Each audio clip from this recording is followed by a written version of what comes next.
When I married Ethan, I thought the hard part was over.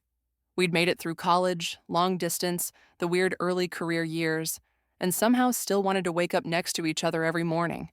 He was kind, brilliant, steady, the kind of man who didn't raise his voice but made you feel heard. But I didn't marry just him. I married his mother, too, Margot, the kind of woman who walked into a room and made people apologize for not doing things her way, without ever raising her voice. A woman with pearls around her throat like armor and enough money to bury you in silence. She hugged me at the wedding, tight, but her eyes never matched the gesture.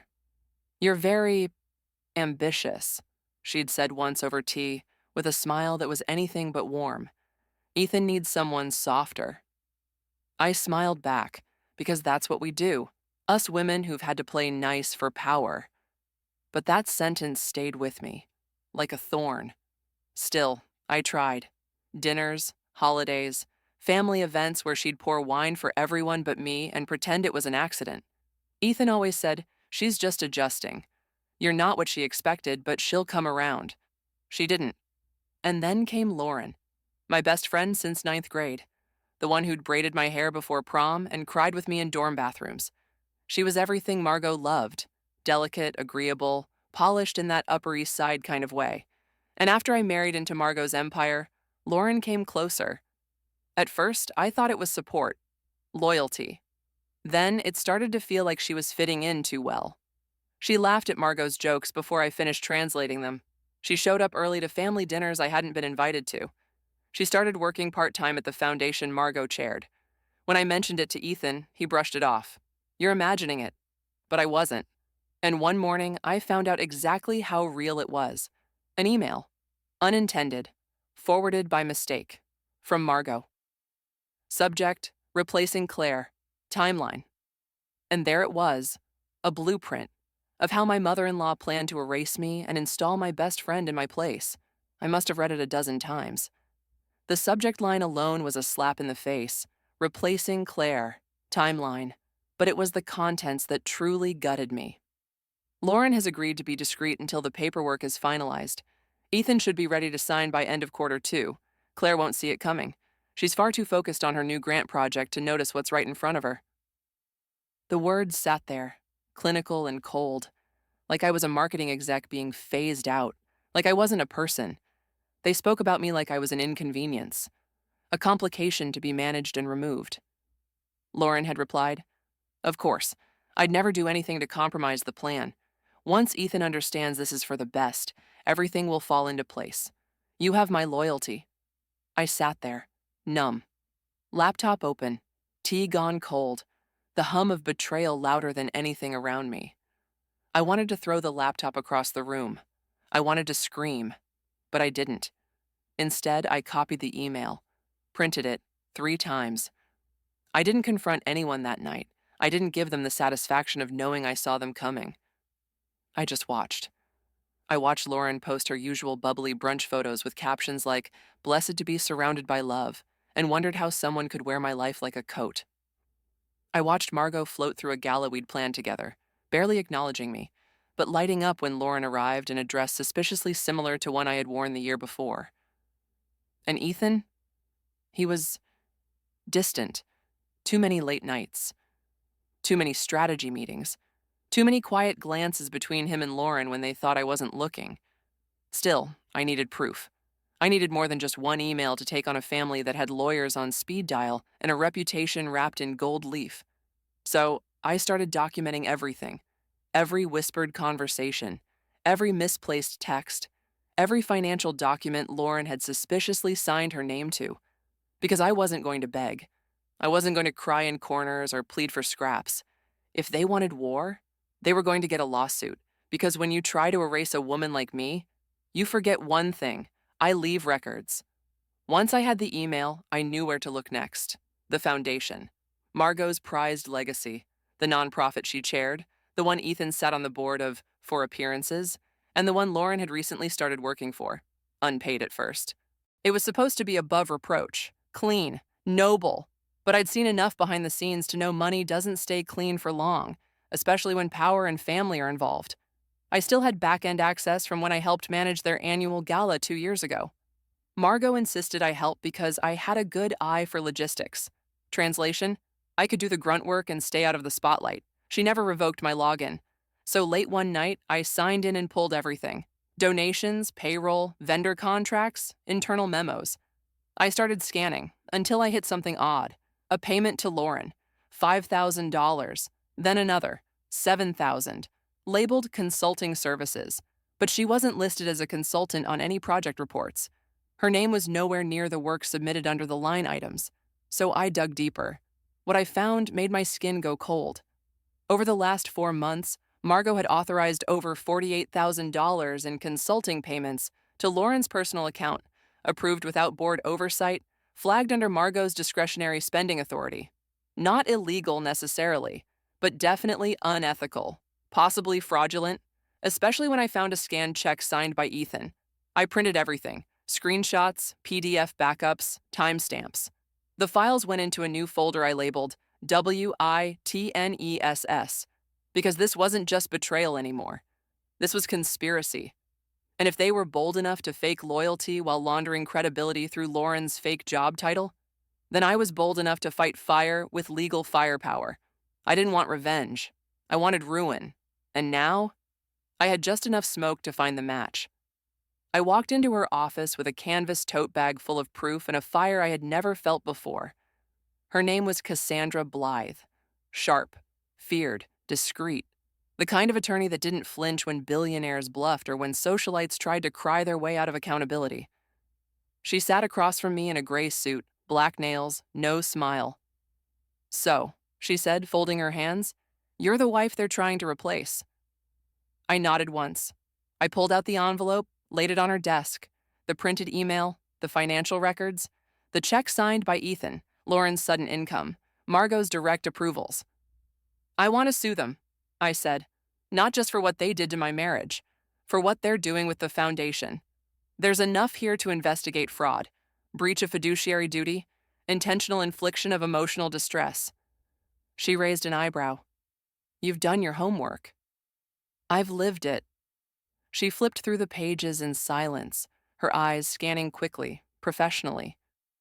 I watched the way her brow twitched when she got to the subject line of the email: replacing Claire, timeline. When she finished, she looked up and said one word: "Excellent." I blinked. "Sorry?" "You didn't just get betrayed," she said. "You got receipts. And if everything checks out, they're in trouble. Real trouble." I leaned back, finally letting myself breathe. Cassandra continued: "You understand what this means, right? This won't just be about divorce. This is civil litigation, public, loud. Their reputations won't survive it." I nodded. "Good." She tapped a pen against the folder. "Most women come to me after the damage is done. But you saw it unraveling and started pulling your own thread. That's rare." I smiled for the first time in days. Because she was right. I hadn't just caught them. I'd caught them before they locked the doors behind me. And now, with Cassandra on my side, I wasn't just the ex-wife they tried to ghost. I was the storm they never planned for. By the time Ethan finally stumbled through the door that night, I already had everything prepared. Dinner was on the stove. Not for him. For me. I'd stopped cooking for 2 the same week I found out he was planning a life without me. He walked in like he didn't know he was caught. Like he hadn't helped orchestrate a campaign to erase me from my own marriage. Like I hadn't read every email, highlighted every bank transfer, and handed them to a lawyer who now had a file labeled with his name in bold. He was humming. That's what got me. He walked into our kitchen, loosened his tie, and leaned in to kiss my cheek like he still had a right to that closeness. That's when I saw it. A faint smudge of lipstick, the exact shade Lauren always wore. And for a moment, I felt absolutely nothing. Not heartbreak, not shock, just a strange, eerie confirmation. He caught my stare and pulled back, confused. "What?" I tilted my head. "Is Lauren's lip gloss transferable now?" His face drained of color. "What are you talking about?" "Don't play stupid," I said softly. "Not tonight." He stepped back. "Claire." "I saw the emails," I said. "The payments, the plan. Your mother's name on half the approvals, yours on the rest. He blinked like a man just realizing the floor beneath him wasn't solid anymore. It's not what you think. Then explain it, I said, arms crossed. He didn't. He couldn't. Because there was nothing to explain. The lipstick, the money, the deception. It wasn't a misunderstanding. It was a strategy. He paced the kitchen. This is between us. Don't bring outsiders into it. I smiled, not kindly. I already did. He froze. You'll be hearing from Cassandra Blythe, I said. She's my lawyer. He looked like I'd slapped him. You lawyering up over this? I leaned forward. Number, I'm suing your family for fraud, public defamation, and breach of fiduciary responsibility. I'm exposing the whole operation you and your mother ran like a country club, and I'm divorcing you last. He didn't speak, just stood there, red-faced, lips parted. And for the first time in our marriage, he was the one without a plan. The invitation came by accident. Or maybe it didn't. Maybe it was designed to be cruel. A final little twist of the knife before they tried to bury me beneath a press release and a name wiped clean from the family trust.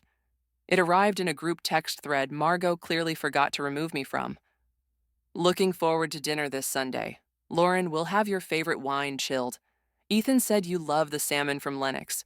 Claire never liked fish, but you'll appreciate it. I read it 3 times. My hands didn't shake. It wasn't just the blatant replacement. It was the smugness. The comfort with which they spoke about me in the past tense. Like I was a poorly cast extra who'd been written off the show, just in time for the new lead to take the spotlight. I didn't respond. Instead, I forwarded the message to Cassandra. She called 5 minutes later. That's useful, she said. Public acknowledgement of replacement. It supports your emotional damages claim. I nodded. We're adding it to the file. But I couldn't help picturing it. Lauren sitting in my seat at that table. The same one where I carved my name into the underside when Ethan proposed. The same one where Margot once told me, don't speak unless someone asks. Was she sitting there now, laughing too loud, smiling too hard? Was Ethan looking at her like he looked at me in the beginning? Maybe. But none of it mattered anymore. Because while they were eating salmon and sipping wine chilled for someone more appreciative, I was on the phone with a forensic accountant. And the numbers? They were ugly. The foundation's funds were commingled. Personal expenses masked as charitable write-offs. Lauren's consulting fees had increased by 40% in the last month alone, all approved internally, all undocumented by board review. Cassandra said it best. They thought you'd cry. You're building a case. And while they toasted their new arrangement, I was drafting a demolition plan.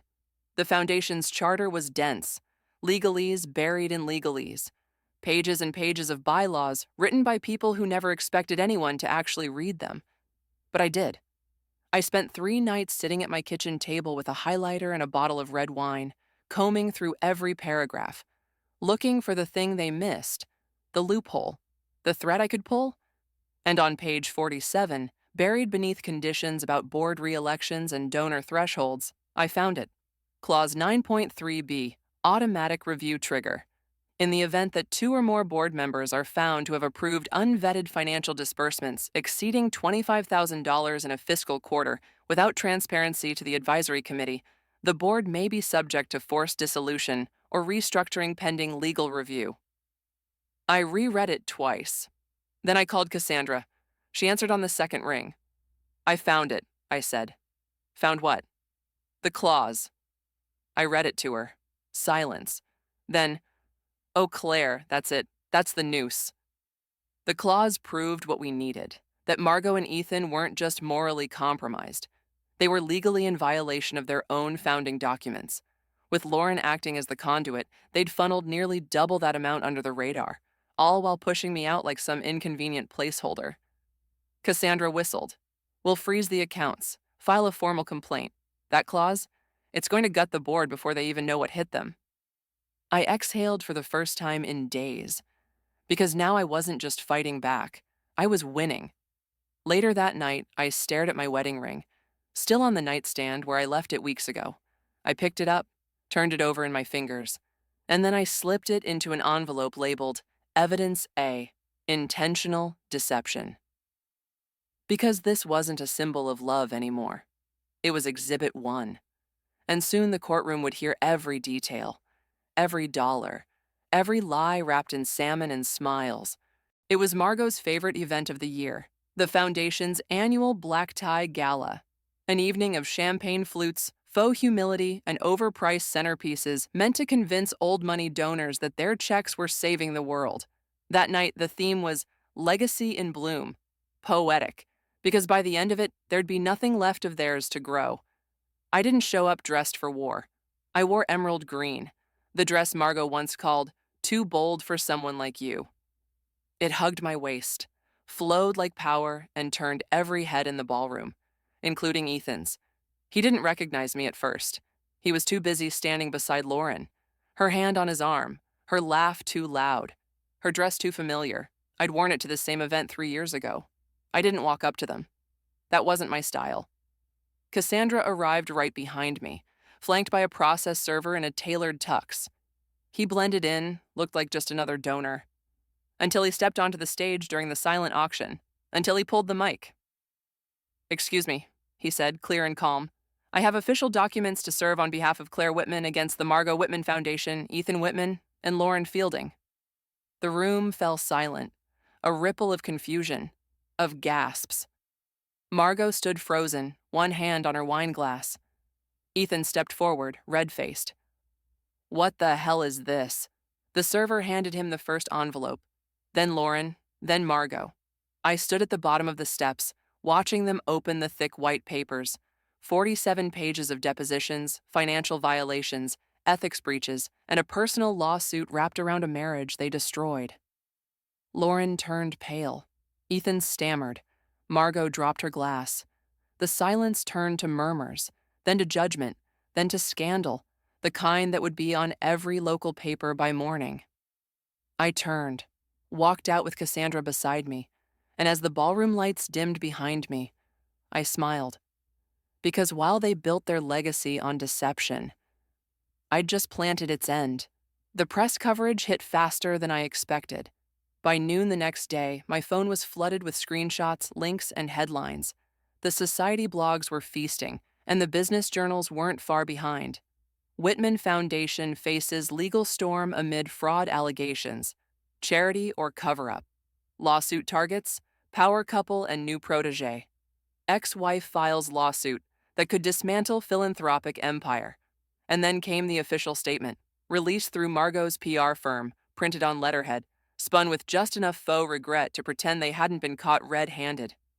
"We are shocked and saddened by the recent personal attack on our family and our foundation's mission. These allegations are baseless and vindictive, brought forth by a disgruntled former spouse with no current affiliation to our charitable operations. We remain committed to integrity and transparency and will continue to serve our community with grace and dignity." I read it once, then I laughed, out loud, in public, because only Margot could describe a 47-page filing supported by email chains, scanned financial records, and board policy violations as baseless. Only Margot could play the victim with a courtroom date already scheduled. I sent the statement to Cassandra. Her reply, predictable and provable. Let them dig in deeper. We've already got the shovel. The next day, Margot tried to call, then texted.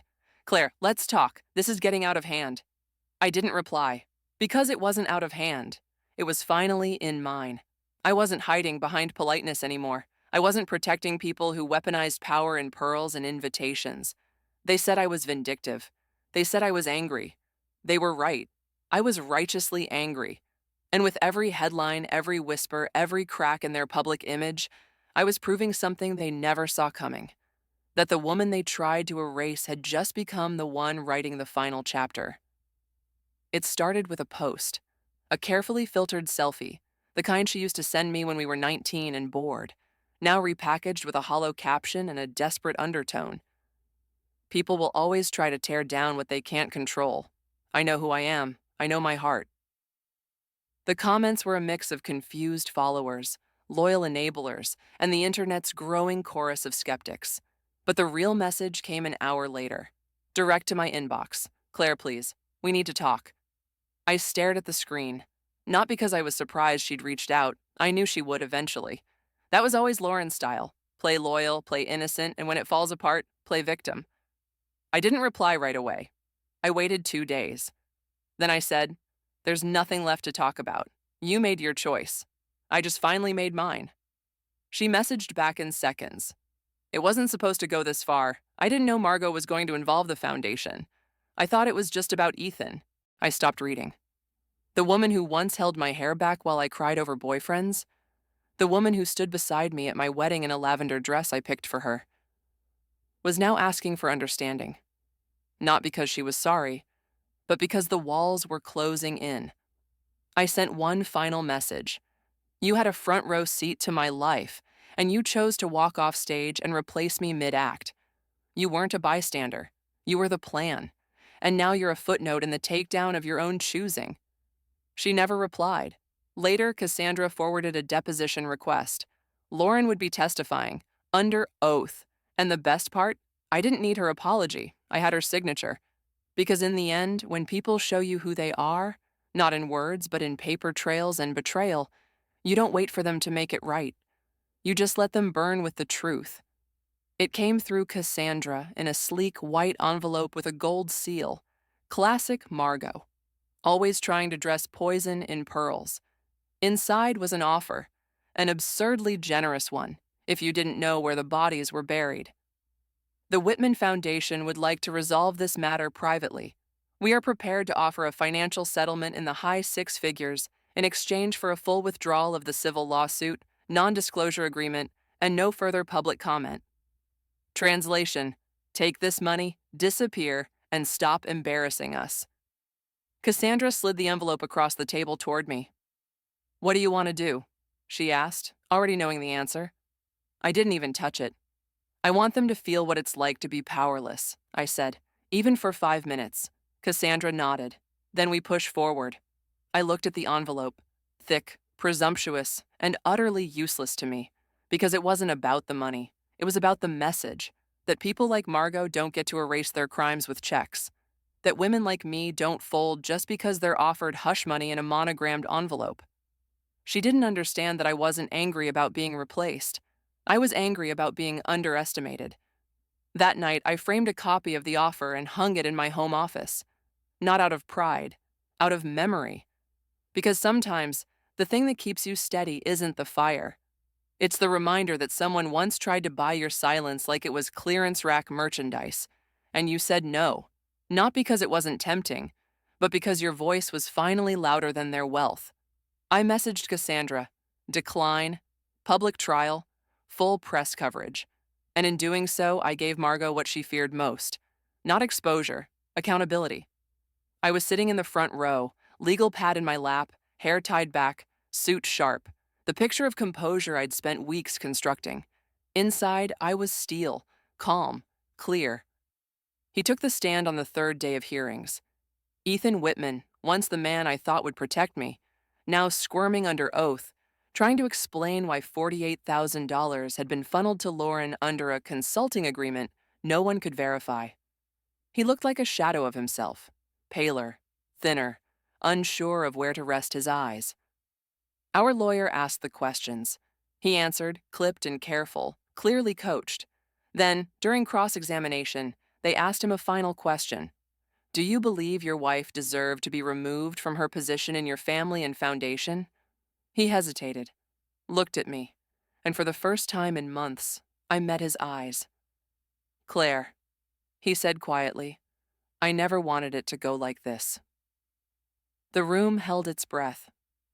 "I let people make decisions for me," he continued. "I didn't stop what I should have stopped. I should have protected her. I should have protected us." Tears welled in his eyes, but I didn't move, because regret is easy when you're cornered. Remorse sounds louder when a microphone is in front of you. But he helped write the plan, the blueprint that would erase me, slot Lauren into my place, hand my life over to people who called me ambitious like it was a disease. The judge asked if I had any comment. I stood, straightened my jacket. "Yes, Your Honor." I looked at Ethan. "You weren't weak. You were complicit. You didn't fall into this. You helped build it. And now that the structure's collapsing, you want to apologize from the rubble? Silence. Number, you don't get that. I sat down. Cassandra didn't flinch. The courtroom didn't blink. And Ethan? He folded like the paper trail we used to undo everything they tried to make permanent. It came at 6:42 a.m. An alert from Cassandra marked URGENT. Inside, a forwarded message addressed to the Foundation's board, press liaisons, and legal team. Subject line, effective immediately. Board dissolution and leadership withdrawal. 12 board members. All resigning, simultaneously, not with apologies, not with explanations, just 4 icy paragraphs citing unmanageable legal risk, internal mismanagement, and irreparable damage to public trust. They had jumped ship, all of them, to avoid going down with the name they once wore like armor. Cassandra called me 5 minutes later. "You won," she said simply. I didn't answer right away. I was sitting in bed, sunlight streaming through the windows, Olivia still asleep across the hall, her little nightlight glowing quietly like a lighthouse in calm waters. I stared at the screen, at the names, at the ripple Margot had never seen coming. Because while they were clinking glasses over Lauren's promotion, I had been documenting every signature, every ignored bylaw, every off-the-record meeting held in back rooms and brunches. The resignation meant more than press. It meant implosion. Margot's legacy wasn't just cracked, it was shattered. A foundation with no leadership, a brand without a board, a family name now synonymous with fraud and betrayal. Later that day, Cassandra filed the final injunction. Margot's assets tied to the foundation were frozen pending investigation. Ethan was suspended from every board he sat on. Lauren's name disappeared from every public-facing page before noon. And me? I made pancakes. Olivia asked if she could use whipped cream. I said yes. Because when the walls collapse, you don't stand in the rubble waiting to be thanked. You build a kitchen in the sunlight and let the smoke rise behind you. I didn't celebrate. I exhaled. Because the greatest revenge wasn't watching them fall. It was finally living like they never had the power to hold me down. The news came through a friend of a friend, the kind of whisper that moves fast when a scandal burns hot. Lauren was gone. No press release, no farewell post. Just a sudden sublet notice on her apartment, a closed Instagram account, and a flight booked under her maiden name.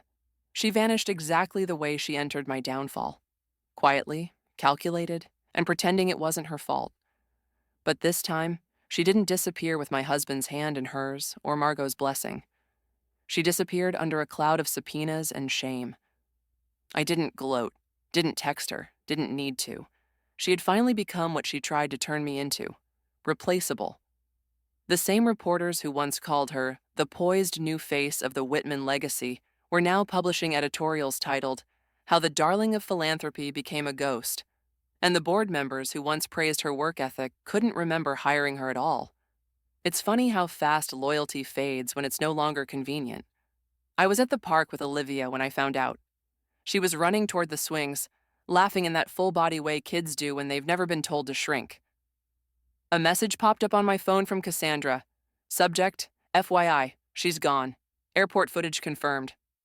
I looked up, watching Olivia kick her legs higher and higher into the sky, her sneakers catching the light. I didn't respond. Because Lauren running wasn't a victory. It was just a truth catching up. She'd spent months whispering behind my back, signing my name off documents, sipping wine at my table, and trying to smile like she hadn't taken everything I'd trusted and twisted it. Now? She was a shadow in someone else's city. And me? I was still here, solid, seen, and finally undeniable. It aired on a Thursday night. A special segment. Women of Power, Resilience in the Wake of Scandal.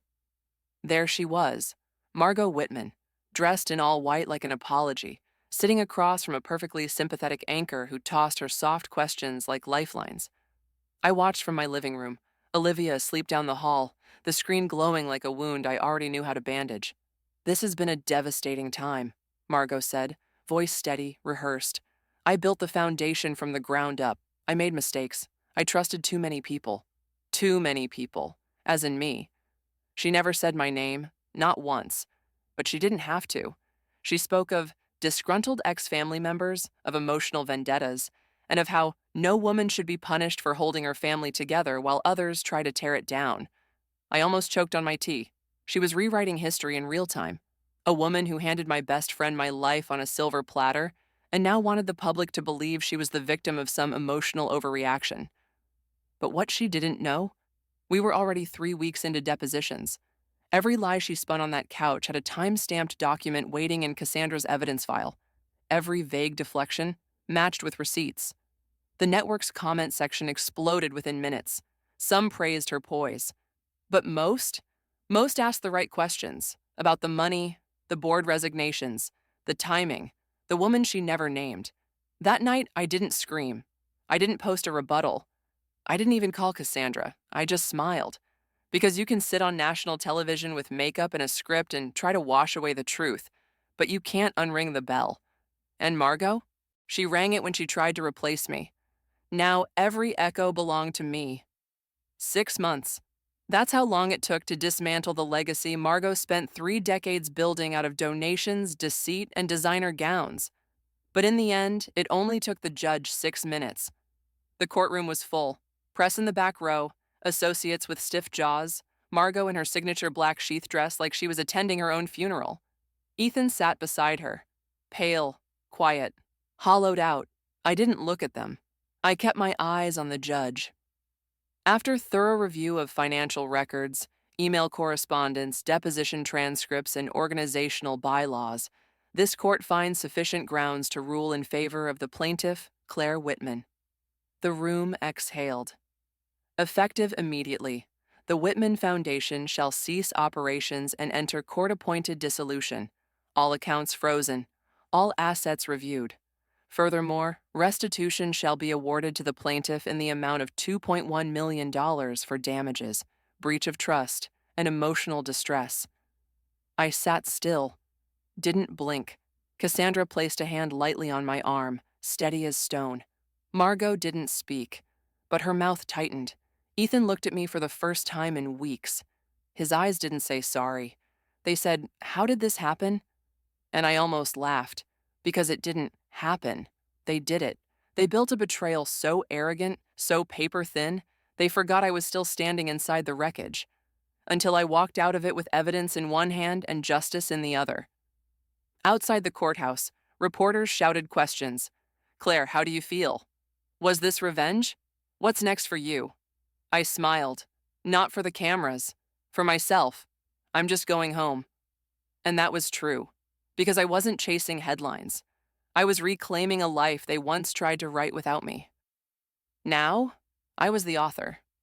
And that chapter was closed. It was a week after the verdict. I was trimming the lavender in the backyard, the sun low, the world finally quiet. Olivia was inside painting rainbows across leftover cardboard boxes, her new favorite hobby. And then I saw him, Ethan, standing just beyond the gate, hands in his pockets, shoulders slumped like a man who finally knew how small he had become. He didn't open the gate, didn't assume he had the right. "Claire," he said. I didn't move. He took a slow step forward. "Can we talk?" I wiped my hands on my jeans and looked at him, really looked at him, and felt nothing sharp, no fire, no fury, just space. He looked thinner, worn down, like he'd finally felt the full weight of what Margot couldn't spin and Lauren couldn't soften. "I wanted to say I'm sorry," he said. "I know it's too late, but—" I raised a hand, stopping him. "You're right. It is." He nodded slowly. "You were the one thing in my life that was real. I see that now." I stayed silent. He shifted on his feet. "You took everything." "No," I said. "You gave everything away. I just documented the trail." He looked toward the house. "How's Olivia?" "She's thriving. She's safe. She has people who show up." He blinked, his jaw tightening. "Can I see her?" "Not today," I said. "Not unannounced, not unearned." He looked down at his shoes, then back at me. "I lost everything." I tilted my head. "No, Ethan, you traded everything." He didn't argue. He didn't cry. He just nodded, turned, and walked away the same way he left our marriage. Slow, uncertain, and missing what mattered. And me? I went back to my lavender, because closure didn't need a dramatic ending. It didn't need his tears or his regrets. It just needed a woman who no longer had space for ghosts pretending to be grief. The restitution check came in the mail, clean, sterile, printed with their names and court reference numbers, like a final, quiet gasp from a legacy that no longer existed. $2.1 million. Blood money, labeled as justice. But it still felt heavy. I held it in my hands for a long time. Not because I doubted what to do with it, but because I wanted to remember why I had it. Because they lied. Because they replaced me. Because they turned love into strategy and family into performance. I didn't want the money, but I knew exactly what to do with it.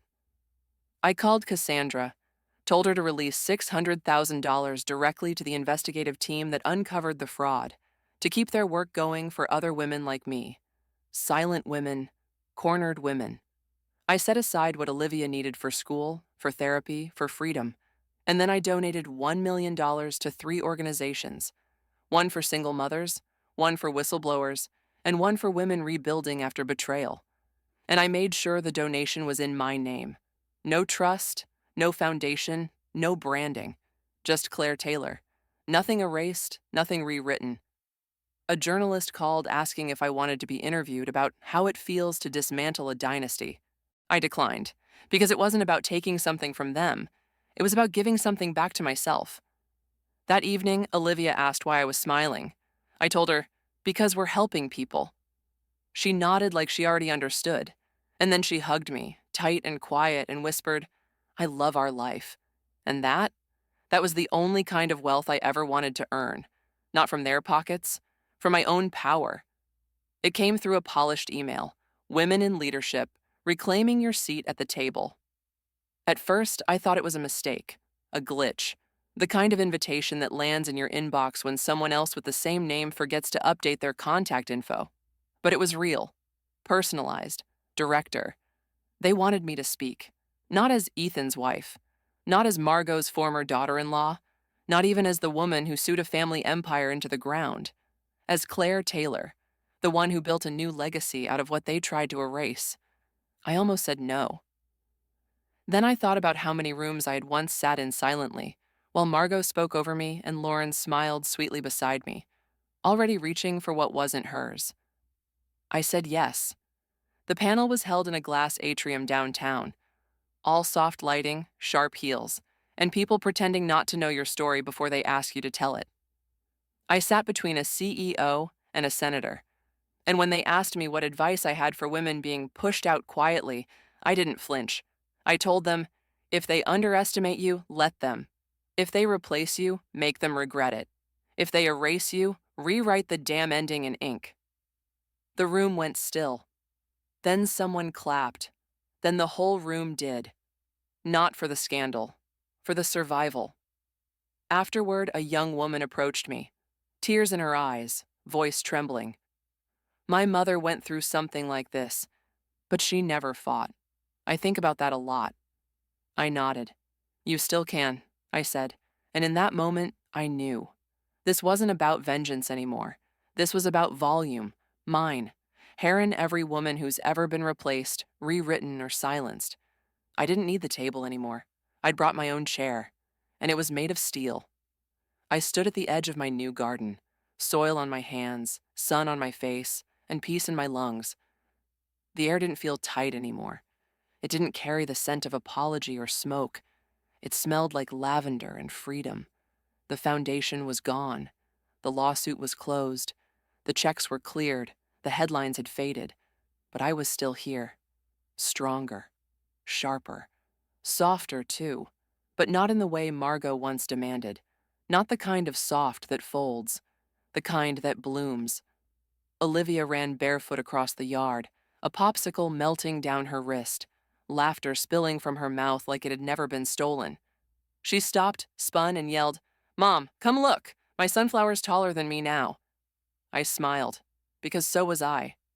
Inside, on my desk, sat the last page of my journal, the one I'd filled over months of battle, heartbreak, and quiet wins. I picked up my pen and I wrote, "They tried to replace me. They tried to rewrite me. But I'm not a placeholder. I'm the headline they never thought would last. And now I'm done telling their story. This one belongs to me."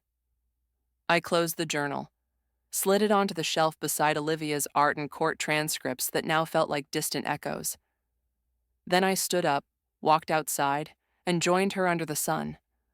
Not as someone rebuilding, but as someone whole. No revenge left to chase. No legacy left to destroy. Because the only legacy I care about now is the one growing in my garden and sitting at my dinner table. And the woman I've become? She can't be erased. She writes in permanent ink.